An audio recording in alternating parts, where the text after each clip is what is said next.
এ কোরআন বলছে আমার ভিতরে শুধু রাজনীতি নাই, গোটা বিশ্বকে রাজনীতিকে আমি শিখাই,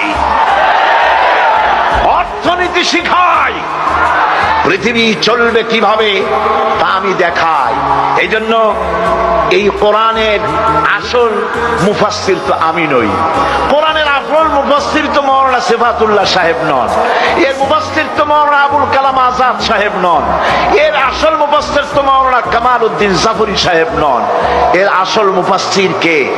কোরআনের আসল মুফাসসির, জেনুইন অথেন্টিক ইন্টারপ্রেটার, আল্লাহর পক্ষ থেকে নিয়োগ প্রাপ্ত মূল মুফাসসির যিনি, মূল তরজমানুল কোরআন, কোরআনের ভাষ্যকার যিনি, তিনি হচ্ছেন সর্বকালের সর্বযুগের সর্বশ্রেষ্ঠ মহামানব বিশ্বনবী জনাবে মুহাম্মদ রাসূলুল্লাহ সাল্লাল্লাহু আলাইহি ওয়াসাল্লাম।